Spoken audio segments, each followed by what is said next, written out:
Hello everybody, welcome back. Today as well we have got to another video. In this video I'll show you how you can sign out of all devices on Cash App. But before that, please do make sure to like our video, subscribe our channel, and yes, without any further delay, let's get started.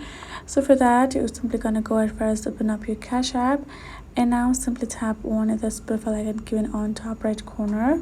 Then from over here your profile gonna open up. All you gotta do is scroll down to the bottom and tap on this option of privacy and security. Once I've tapped on it, this is how your privacy and security section gonna look like. You can see security lock and change cache pin. So if you haven't logged into multiple devices, all you gotta do is tap on change cache pin. Now go ahead, change your cache pin to another. Simply change it to another pin, and that will simply log you out of the other devices if you're logged in with your previous cache pin, and you are done.